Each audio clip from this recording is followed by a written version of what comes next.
joueurs, 40 millions d'Algériens et bien plus qu'un match de football. Toute l'Algérie est dehors actuellement en train de nous attendre et de nous supporter. Donc cette image elle est ancrée dans nos têtes pour fêter la victoire et la qualification, Inch'Allah, après le match. On n'est pas des joueurs, on est des ambassadeurs. Quand on voit qu'est-ce qui se passe, tu te dis c'est bon, c'est pas un match de foot, tu pars en guerre, on dirait, c'est les matchs qui parlent d'elles-mêmes, quoi. Jeudi dernier, au moment où l'équipe algérienne atterrit au Caire, tout semble pourtant si calme. Certains supporters posent devant les photographes. Des scènes de fraternité rassurantes entre deux nations qui partagent la même langue, la même religion. Nous sommes des frères pour toujours. Mais entre l'Algérie et l'Égypte se joue une unique place en Coupe du Monde. Un ticket si convoité qu'il engendre les pires excès. Un piège se prépare. Des supporters égyptiens incontrôlables et des policiers débordés, incapables de protéger les Algériens. C'est la police qui a frappé là. Ils nous ont attaqués là. Au lieu de nous protéger, ils ont commencé à nous frapper. Ça se peut pas. Ça se peut pas. Moins d'1 kilomètre sépare l'aéroport du Caire de l'hôtel des footballeurs algériens. Un trajet à haut risque, filmé par l'un des joueurs sur son téléphone portable.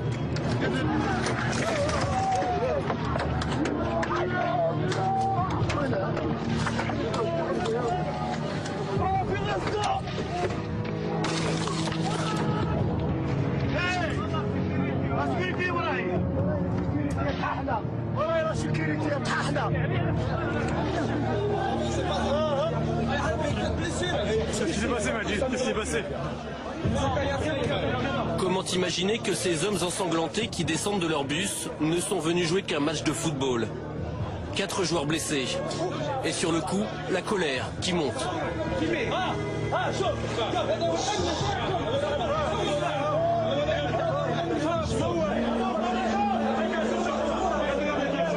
Imagine un joueur, il prend ça dans la tête. Imagine. C'est ça le football. C'est ça le football. J'ai vu la pierre qui est devenue, heureusement qu'elle était un peu amortée par le réseau. Et après,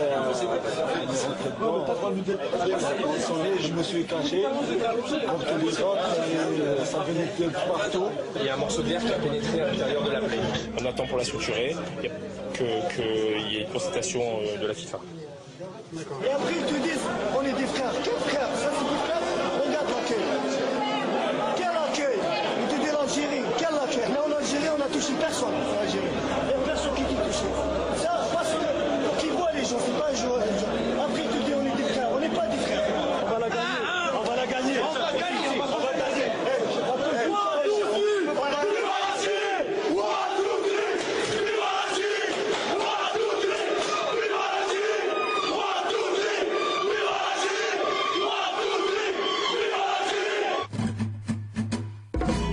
En direct du CHU d'Égypte.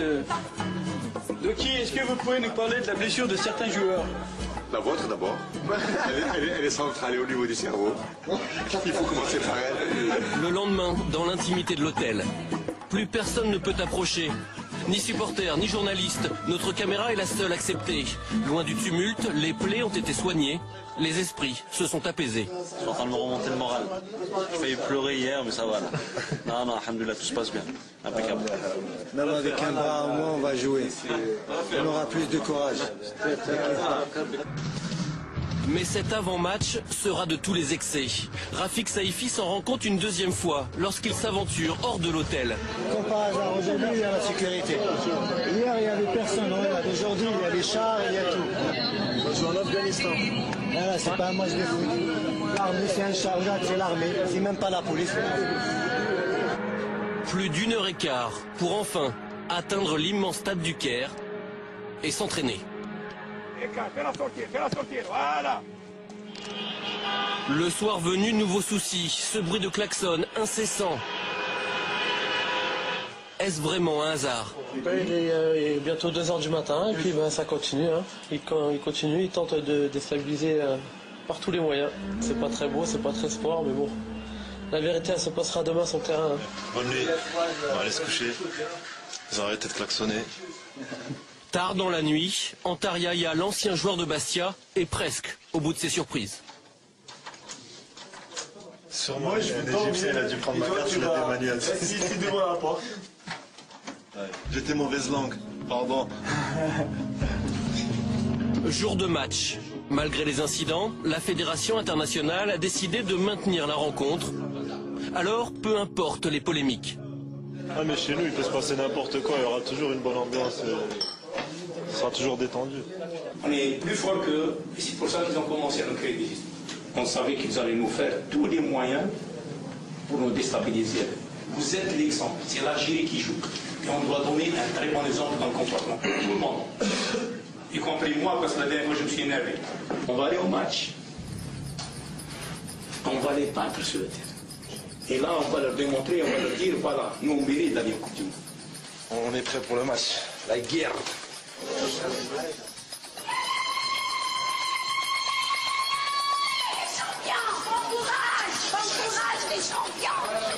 Partout à Alger, partout dans le pays, des places de village au restaurant, un peuple espère.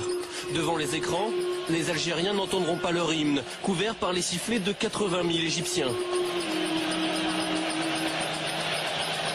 Mais ils assistent aussi impuissants que leur équipe nationale au pire scénario possible. Première alerte dans le périmètre algérien, ça a failli être l'ouverture du score. Et Lounas Gawawi en 2 temps. Le premier but des Pharaons, dès la 2e minute. Une défaite par un but d'écart qualifie toujours l'Algérie. Mais il suffit que l'Égypte marque une 2e fois pour que les deux équipes se retrouvent à égalité parfaite au classement. Tout serait remis en cause, un match d'appui deviendrait nécessaire. On joue la dernière minute du match. C'est bien joué par Bouguera, une fois de plus. Oh là là, technique, oh là là là là. Égalisation égyptienne alors qu'on jouait les arrêts de jeu. Ainsi est fait le football.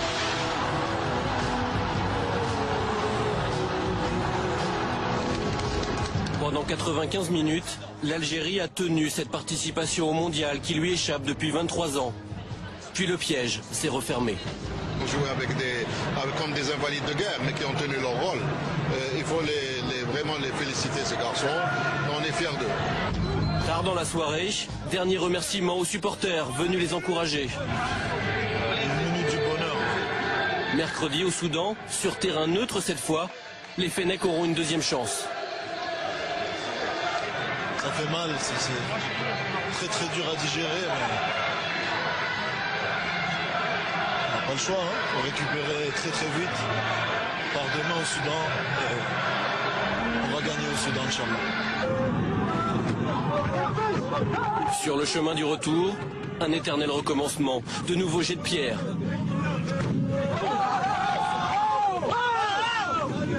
Mais cette fois du fond du bus, malgré la tristesse, malgré la colère, s'élèvent quelques chants, comme une réponse aux attaques, comme un signe de plus que l'Algérie n'a pas renoncé. Voilà, il y aura donc un match d'appui au Soudan, Algérie et Égypte mercredi. Samir, vous suivez l'équipe du pays de vos parents? Oui, j'ai regardé le match et mercredi aussi, je serai devant mon poste en espérant qu'ils puissent se qualifier pour la Coupe du Monde. On verra ça, ce sera mercredi. Une dernière information avant de se quitter. Toulalan forfait, Abidal également forfait pour le match retour France-Irlande de mercredi. Ils ne seront pas remplacés dans le groupe. Voilà, merci à tous, merci Christophe, merci Samir, merci Pierre, merci Isabelle. À la semaine prochaine, salut!